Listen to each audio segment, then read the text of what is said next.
Y señoritas, señores, trataremos este tema de los sentidos químicos.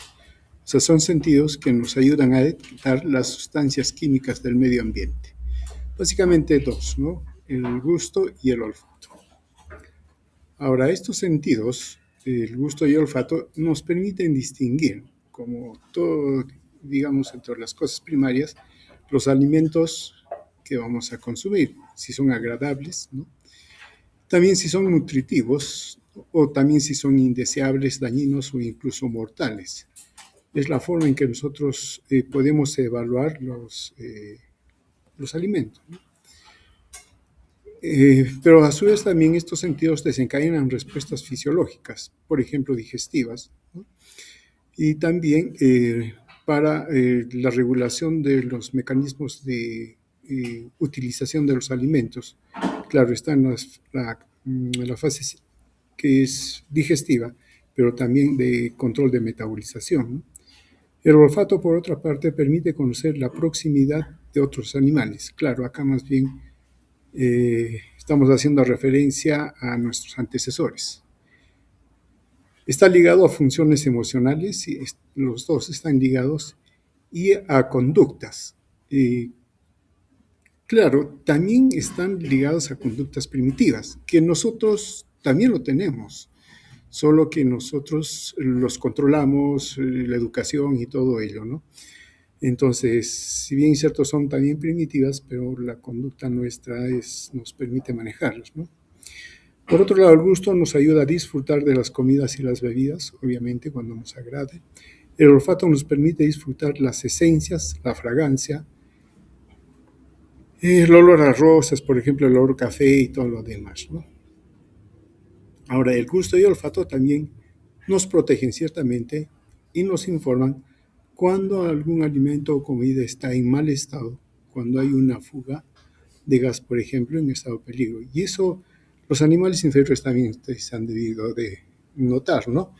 Por ejemplo, el perrito marca su lugar, tiene un territorio y otro animal no entra, a menos que quiera hacerse dueño también de ese lugar. También lo marca, ¿no? Entonces sirve como también una comunicación y advertencia. Bueno, empezamos con el gusto. Claro, esto nos permite saborear los alimentos, conocer o saber el sabor de los alimentos. Lo ponemos en estos términos, ¿no? Es una sensación placentera y agradable que se deriva de los alimentos. Cuando uno va a consumir los alimentos, busca que sean agradables, por eso los tiene, ¿no? Pero también a veces tenemos que comer alimentos que no nos agradan, pero que son alimentos y que son necesarios, ¿no? Ahora bien, el resultado de la acción de las características físico-químicas de los alimentos y las bebidas permiten entonces que podamos saborearlos y todo lo demás. Ahora, si bien es cierto, el gusto nos proporciona eso, pero también el olfato. Por ejemplo, a ver, el chocolate es dulce, ¿no es cierto? El azúcar también es dulce, pero la distinción entre los dos no nos permite el olfato. Es diferente, ¿no? Y eso le da ciertas características a cada uno. A algunos les gusta el chocolate y a otros les gustan más las cosas dulces azucaradas, ¿no? Entonces hay una diferencia, pero el olfato es el que para muchos dicen el bouquet, ¿no? Ese sabor diferente en cada uno de los alimentos. Ahora bien, si bien es cierto, el sabor nos permite conocer el estado químico de los alimentos, pero también cuando percibimos en el sabor de las cosas, la lengua tiene otras propiedades como son temperatura, tacto, dolor, ¿no? Y que se encuentran en la mucosa bucal. Claro, es diferente una bebida dulce o a un caramelo, ¿no? Entonces, ahí la textura es diferente. Nos damos cuenta de ello porque hay otras sensaciones, otras modalidades sensoriales que nos permiten hacer la diferencia. Es de vital importancia, ¿no? El sabor para la sobrevivencia, informa de la consistencia y la composición química de los alimentos, pone en marcha las funciones del tubo digestivo, el gusto y el olfato informan también a través de sensaciones exteroceptivas clásicas, ¿no? Y también conectan con las necesidades y satisfacciones interiores, por ejemplo, hambre, saciedad, sed y reproducción. Ya centrándonos de manera estricta en el gusto, constituye una función de las yemas gustativas de la boca, pero es frecuente que el sentido del olfato contribuya poderosamente a su percepción, como ya hemos comentado. La textura de los alimentos es detectada por la sensibilidad táctil de la boca. Entonces, ahí tenemos las variedades y posibilidades, ¿no? Ahora, el sentido del gusto, su importancia radica en el hecho de que permite que una persona puede escoger la comida en función de sus deseos y a menudo según las necesidades metabólicas de los tejidos corporales para una determinada sustancia específica, ¿no? Y la textura de los alimentos es detectada por la sensibilidad táctil de la boca. Entonces, miren, el sentido del gusto tiene que ver también con conducta. Ahora, si vemos que en el gusto, mediante el gusto, captamos las sustancias químicas, y sí, las sustancias químicas tienen receptores gustativos específicos. Por ejemplo, el sodio, que está en los alimentos, a través del gusto o el gusto le presenta dos tipos de receptores. Para el potasio también dos tipos de receptores. Para el cloro un receptor. Para la adenosina un receptor. Inosina un receptor. Para el dulce hay dos tipos de receptores. El amargo dos tipos de receptores. El glutamato un receptor. Concentración de hidrogeniones un receptor. Claro, esto es por lo que se ha ido caracterizando los receptores cada uno, pero de hecho hay muchos más. Se sabe, diríamos, comparativamente más sobre el sentido de la vista y la audición, con todo lo que hemos mencionado, que del gusto, inclusive del olfato. Y se sabe mucho menos todavía con respecto a la sensibilidad del olfato. Entonces se va planteando y se van encontrando receptores, ¿no? Ahora, en este tipo de investigación y también por, digamos, tradición, ¿no? Se consideran 5 tipos de sensaciones gustativas primarias: el agrio, el salado, el amargo y el umami, ¿no? Claro, cada uno de estos son percibidos a nivel de la lengua según una topografía. Bueno, acá se señala, ¿no? El dulce siempre nos han dicho que es en la punta de la lengua, el salado a los lados laterales, inclusive hasta la punta de la lengua, pero más en los laterales de la lengua, el ácido en este punto, el amargo hacia la parte posterior, el ácido está aquí, ¿no? Detrás del salado, en la parte lateral, el amargo atrás y el umami prácticamente en toda la lengua, ¿no? Entonces, como que hay una topografía para captar estos gustos, ¿no? Y que se ha ido describiendo a lo largo del tiempo. El sabor agrio está causado por los ácidos. Entonces, ¿qué se debe captar o que se debe, sí, percibir para determinar el sabor agrio, concentración de hidrogeniones.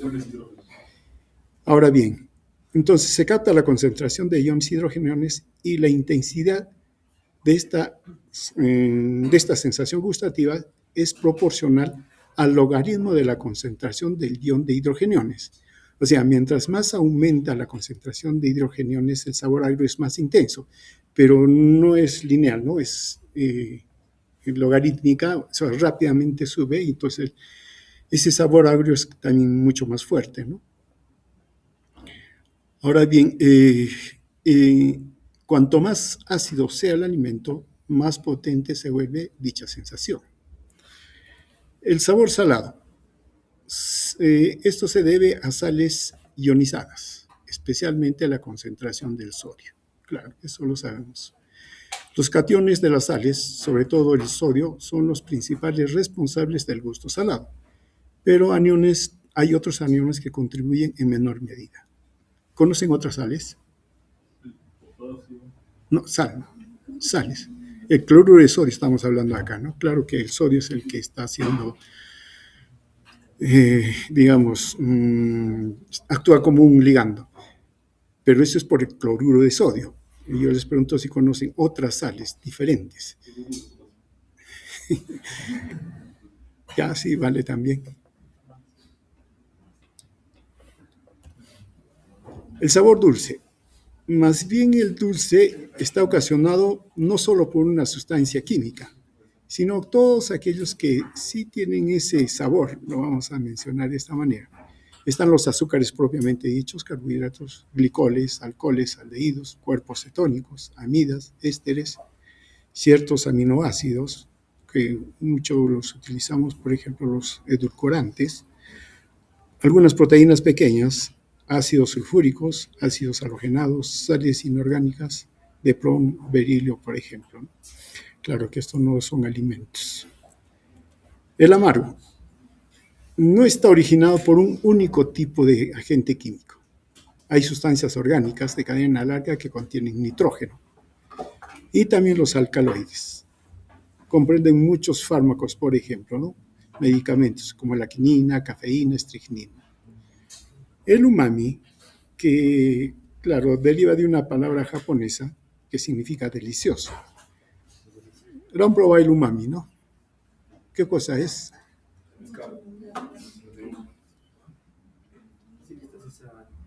Lo venden como el Ajinomoto. Ese es el umami. Pero, ¿qué es lo que tiene el umami? Glutamato. O mejor, está compuesto de glutamato, ¿no? Y bien, acá está la topografía que hemos mencionado anteriormente. Pero también se describen sensaciones gustativas primarias, 13 receptores químicos, no solo los que estamos mencionando. Como mencionamos, 2 receptores para el sodio, 2 para el potasio y todo lo demás que hemos mencionado, ¿no? Para el sabor dulce, si estamos señalando que para el sabor dulce, claro, todas las sustancias dulces son las que se perciben por acá, pero hemos mencionado una lista larga de compuestos y prácticamente hay que reconocer que para cada una de ellas hay un receptor o una forma de captarla. Entonces, si nos dicen 13 receptores o 5 receptores, eso es porque se ha ido conociendo, como digo, pero ciertamente hay más, ¿no? Y es un poco más complejo la captación. Ahora, por otro lado, esto es importante. Estos, los que hemos señalado, básicamente sus receptores, ¿no? Tienen un nivel de activación, un umbral de estimulación, pero diferente. Por ejemplo, para el sabor agrio, debido al ácido clorhídrico, su nivel umbral de activación es de 0.0009 moles. En el caso del sabor salado es 0.1 moles. Para el sabor dulce, por la sacarosa es 0.1 moles también. Para el sabor amargo, por ejemplo, de la quinina, es 0.000008. O sea, estos receptores tienen diferentes niveles umbrales de activación y eso más adelante también lo vamos a tener que revisarlo, ¿no? Ahora, entonces, hay que considerar que, sobre todo, la mayor sensibilidad para las sensaciones gustativas son para el gusto amargo que todas las demás, ¿no? Lo que ya resulta previsible por el nivel umbral que estamos mencionando. Y es que este tipo de sensación gustativa cumple una función protectora importante en muchas toxinas peligrosas en los alimentos. En la naturaleza, claro, de ahí se obtienen los alimentos, ¿no es cierto? Pero si está agrio, está madurado. Y por eso que le da un nivel umbral un puncho menor para que sea captado más fácilmente. Muy bien, pero ¿qué tiene la lengua para captar el gusto? ¿No? Porque ahí asienta el sentido del gusto. Tiene las famosas papilas gustativas. ¿Y qué cosa hay dentro de las papilas gustativas? Los botones gustativos. ¿Y qué cosa hay en el botón gustativo? Las células gustativas. Esto hay toda una estructura. Las papilas gustativas son pequeños órganos sensoriales, ¿no? Están situados en la lengua, pero no estrictamente en la lengua, sino también un poco más allá, paladar, por ejemplo, ¿no? ¿Y qué contiene? Las yemas o botones gustativos. Y dentro de ellas están las células receptoras para detectar los sabores. Esto vendría a ser un botón gustativo. Este es el epitelio de la lengua y entonces está inverso aquí dentro. Ahora bien, tienen toda una estructura. Están acá las células, hasta 3 tipos de células. Las células de soporte, las células quimioreceptoras, o propiamente células gustativas, y células basales, ¿no? Ahora, de las células quimiosensibles, que son propiamente los receptores, se origina la fibra nerviosa aferente del gusto. Ahora, lo que sucede acá, cuando tomamos los alimentos, comemos, masticamos, y entonces se van disolviendo en la boca y en la saliva, ¿no? La saliva también tiene algunas enzimas. Entonces, esa disolución hace que entre por el poro gustativo y en las microvellosidades se encuentran los receptores. Entonces se empiezan a ser captados las moléculas de los alimentos. Y es lo que va a estimular los sabores, ¿no? Ahora bien, las yemas o botones gustativos sí se encuentran en la lengua. En la superficie dorsal, claro, lateral, ¿no? Concentrados en las papilas fungiformes, foliadas y circunvaladas, o caliciformes también que se les llama. Pero también están en el paladar blando, parte posterior de la boca, en la garganta y faringe, en las paredes de la garganta, en la epiglotis, ¿no? Y en la parte superior del esófago. O sea, hasta allí está la distribución de los botones gustativos. Ahora, claro, lo que nos hablan es con respecto a las papilas linguales, ¿no? Y como también conocemos, hay hasta 4 tipos. Las papilas circunvaladas, circunvolucionadas, ¿sí? O caliciformes, ¿no? Que son bien notorias, que se encuentran en la parte posterior de la lengua. Aquí están. Están las papilas fungiformes, que se encuentran en la lengua en la parte anterior. Están las papilas foliadas, que se encuentran en las partes laterales de la lengua. Estos 3 tipos de papilas gustativas tienen botones gustativos, los 3. Mientras que las papilas filiformes, que están distribuidas a todo lo largo de la lengua, ellas no tienen botones gustativos.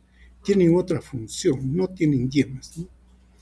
Tienen una función táctil, claro, detección de la textura y temperatura de los alimentos, facilita la manipulación del bolo alimenticio. Por otro lado, hablando en estructura, tienen una forma cónica, ¿no? Cilíndrica, son queratinizadas, por eso que la lengua es áspera, ¿no? Blanquecina y tiene esa textura en la superficie de la lengua. Está distribuida en la superficie dorsal de la lengua, a todo lo largo. Entonces, ¿qué tenemos? Las papilas gustativas se alojan en pequeñas protuberancias de la lengua llamadas papilas. En realidad debían decir acá no papilas, sino las yemas gustativas. Cuando comemos, como dijimos, las sustancias químicas de la comida se disuelven en la saliva y entran en contacto con las células gustativas, con los receptores que están dentro de las papilas gustativas.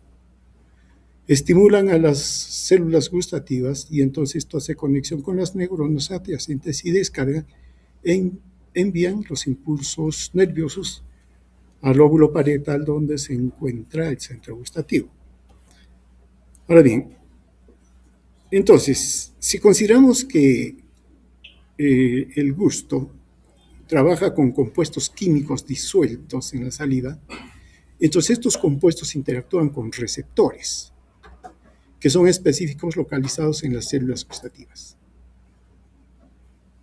Claro, pero de manera específica, los receptores se encuentran en las microvellosidades. Aquí se encuentran. Esta es la célula gustativa, acá están las microvellosidades. Allí se encuentran, ¿no? Entonces esto permite una interacción y esta interacción desencadena procesos químicos y bioquímicos en la célula gustativa. Y estos resultan en impulsos eléctricos que son conducidos hacia el cerebro por la vía roja de neuronas. Ahora, las células gustativas tienen hasta 5 tipos de receptores que un poco se corresponderían a los clásicos tipos de sabores: dulce, salado, ácido, amargo y el humano, ¿no? Y entonces sí se ha encontrado aquí ese tipo de receptores, ¿no? Y se encuentran localizados aleatoriamente en el dorso de la lengua y en el paladar, y en menor cantidad de otras regiones. Miren lo que dice. Se encuentran localizados aleatoriamente. ¿Qué? Las células gustativas de los 5 sabores que hemos mencionado y que tienen una topografía. ¿Hay contradicción? Hay contradicción. Ahora yo les pregunto, cuando comemos, ¿no? Dada la complejidad del bolo alimenticio, ¿estrictamente el dulce está en la punta de la lengua? No. ¿El salado? Tampoco. Entonces, esa figura que al comienzo hemos señalado y que seguimos enseñando y seguimos aprendiendo, como que se ha desfigurado. No es así, porque los botones, los botones gustativos o yemas se encuentran distribuidos de manera aleatoria en todo el dorso de la lengua. Entonces, ¿cómo quedamos? Porque también es cierto, si uno quiere probar el dulce, pone la puntita de la lengua y lo capta, ¿no? Entonces, aquí hay algo que resolver. Pero por lo pronto, por ejemplo, aquí, ¿qué tenemos acá? Los iones hidrógenos. ¿Qué se capta aquí a través de los iones hidrógenos? Lo ácido, lo agrio, ¿no? Ahora bien, para captar esto, acá hay unos canales de hidrógenos, ¿no? Y que inclusive son en 3 modalidades que puede ser captado el hidrógeno. Uno, por ingreso directo a través de canales específicos de hidrógeno. Listo, entra el hidrógeno. Ahí está a la célula. O puede ser por bloqueo de los canales de potasio. Se bloquean los canales de potasio. Y si se bloquean los canales de potasio, ¿qué sucede?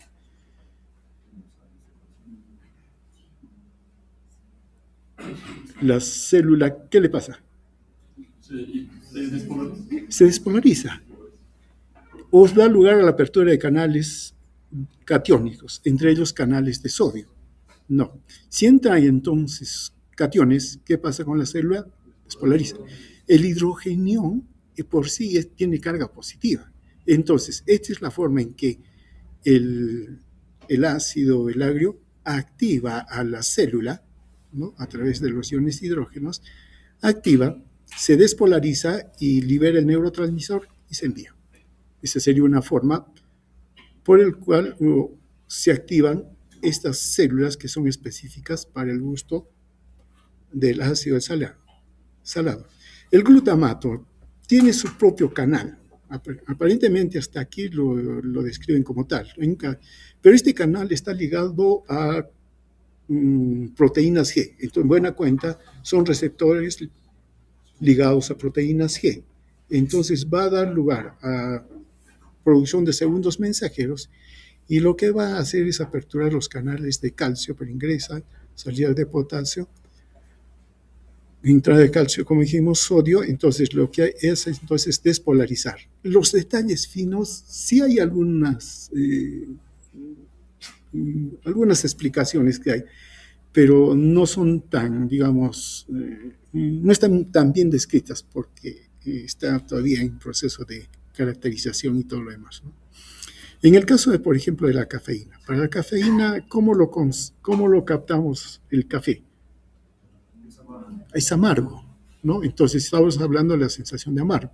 Tienen sus canales y estos canales inducen la liberación de calcio del retículo endoplasmático. Y claro, si hay calcio, conduce a la despolarización. Y entonces eso también a través de segundos mensajeros. Tenemos para el azúcar, los edulcorantes, ¿no? Estos actúan bloqueando canales de potasio. Y como mencionamos, se bloquea el potasio, pero esta vez lo hacen a través de canales ligados a proteínas G. Entonces, a través de segundos mensajeros, lo que va a hacer es de que se va a activar la célula y el segundo mensajero apertura canales para el sodio, canales iónicos y calcio, ¿no? Despolariza. Claro, el asunto está acá. Claro, en general se está mencionando como un azúcar porque sí se ha visto que estos receptores trabajan con proteínas C y bajo este mecanismo. Pero el azúcar es un tipo, un carbohidrato, pero están los otros tipos, ¿no? Y ahí viene la complicación y la caracterización también de los receptores. El cloruro de sodio, ¿para qué nos serviría entonces? Para lo salado. Esto tiene un canal de cloruro de sodio, ¿no? Que permite que entre el sodio y están también a nivel de las microvellosidades. Entrado el sodio despolariza y hace que se active la célula y envíe la señal, ¿no? Mediante sinapsis con la siguiente neurona. Y listo, este es el resumen. Aquí está la célula gustativa, las microvellosidades y de los canales que se ha visto ahora y proteínas para captar sea el salado, ¿esto qué es? El ácido, dulce, el salado, el umami y amargo, el amargo, ¿no? Y tienen a través de segundos mensajeros estas vías, ¿no? Causan despolarización debido al flujo de calcio y esto permite la liberación del neurotransmisor y esto activa un nervio aferente que lleva la señal hacia el sistema nervioso.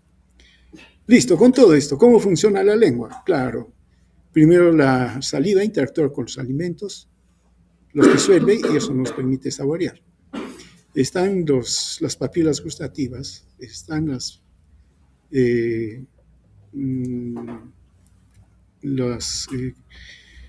papilas que conocemos y se conoce que en la lengua tiene alrededor de 10.000 papilas gustativas, ¿no? Mala noticia, dice que disminuye con la edad. Entonces, ¿qué pasa con la persona mayor? Ya no capta los sabores. Claro, acá está la parte topográfica, el amargo, el ácido, todo. Toda la lengua percibe todos los sabores. ¿Y cómo explican esto? Cuando mencionamos que hay botones gustativos que son específicos y también hemos visto los niveles de activación, entonces es nivel umbral, cierto, pero concentración. En buena cuenta. Si bien es cierto, hemos hecho la diferencia de las papilas gustativas, botones gustativos y y las células gustativas diferenciadas para esos 5 sabores, pero al final todos esos se activan si es que están en alta concentración con cualquiera de las sustancias, con cualquiera. Y eso le permite a la lengua en toda su extensión captar todos los sabores, no restringidos a los lugares que inicialmente hemos mencionado, ¿no? Así están las cosas ahora con el gusto. Bueno, algunas, digamos, precisiones. Una persona promedio aproximadamente tiene 10.000 papilas gustativas y estas se van regenerando cada 2 semanas más o menos, se van cambiando, ¿no? Pero a medida que la persona envejece, estas no se regeneran y ahí es donde se pierde. Una persona de la tercera edad tiene 5.000 papilas, ¿no? Por eso que algunos alimentos pueden tener distinto sabor para un niño o para un adulto. Listo, ya captamos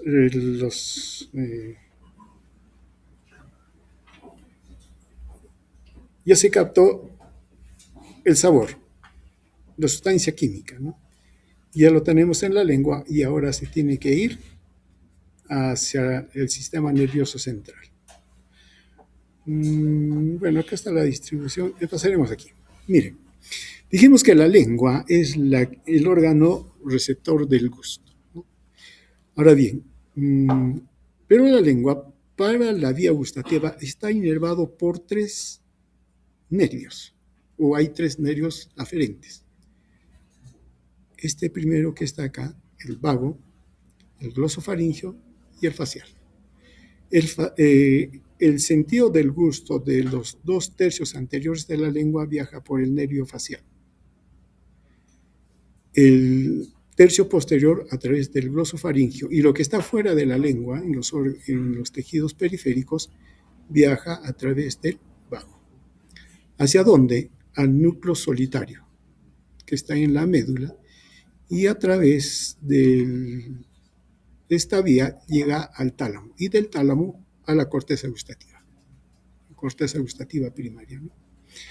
Ya, pero también debemos reconocer que esa es la sensibilidad gustativa. Dijimos que también la lengua percibe otro tipo de sensaciones, las exteroceptivas. Más bien, en los 2 tercios anteriores, esa sensación exteroceptiva en la lengua es recogida por el nervio trigémino, y mientras que el tercio posterior está por el glosofaringio. Entonces, si bien es cierto, el gusto va por este lado, pero las diferencias que va a haber por la textura están viajando por las vías exteroceptivas. Entonces, ¿qué tenemos? Hablando ya solamente en estricto del gusto. El nervio facial, el glosofaringio y el vago que va al área gustativa del núcleo del tracto solitario, que es en la parte más rostral, ¿no? Y eso asciende hasta el tálamo, al núcleo ventroposterior del tálamo, ¿no? Y eso de ahí se proyecta a la corteza gustativa, al opérculo frontal de la ínsula anterior. Ahora bien, entonces llegamos a la corteza gustativa, y en la corteza gustativa, como siempre, hay dos áreas, la primaria y la secundaria o de asociación. La corteza gustativa primaria está en la ínsula anterior y el opérculo frontal, dentro del lóbulo insular. Aquí está. Ahí está, ¿no? Y si lo vemos, acá lo vemos mejor, ¿no? Ahí está, aquí está, ese es el área de la corteza gustativa primaria. Aquí se hace consciente la percepción del gusto y permite reconocer y diferenciar los sabores. Y sí responde a los 4, a los 5 sabores, ¿no? Es una representación bilateral, o sea, de los 2 lados. A pesar que la vía ascendente se la describe como homolateral.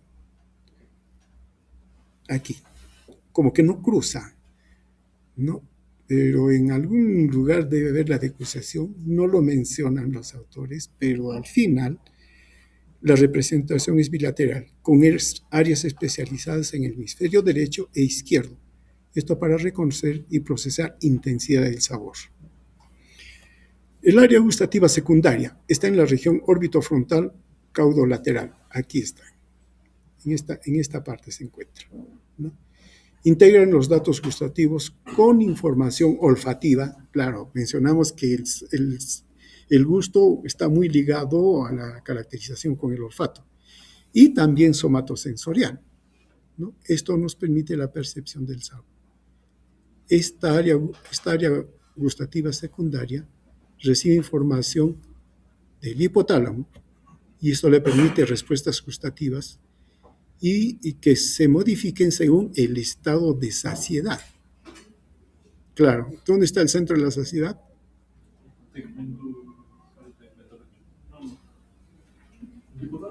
En el hipotálamo, claro. Por eso es que cuando comemos y nos sentimos saciados, claro, hay otros mecanismos más, ¿no? Pero cuando vamos comiendo, entonces asociamos. Y como hay conexión con el hipotálamo, entonces ya dejamos de tener hambre. Ahora, esta área gustativa es crucial para el procesamiento de orden superior con respecto al sabor. Integra información sensorial, ¿no? Con el valor de recompensa. Claro, cuando comemos nos sentimos felices. Y con el estado de saciedad. Ahí dejamos de comer. Haciendo un resumen, la corteza gustativa primaria detecta la intensidad y el sabor básico.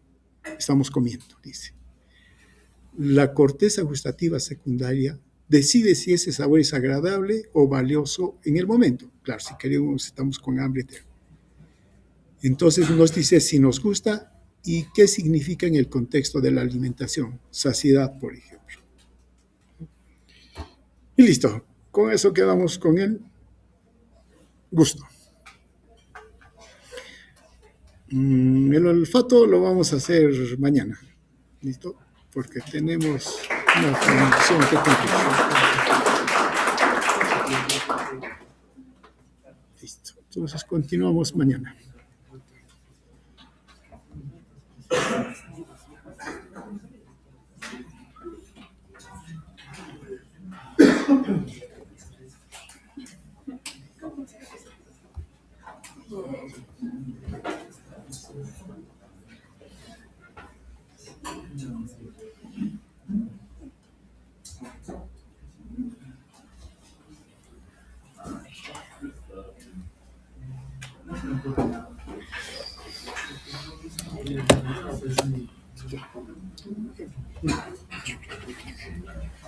Nos vemos mañana.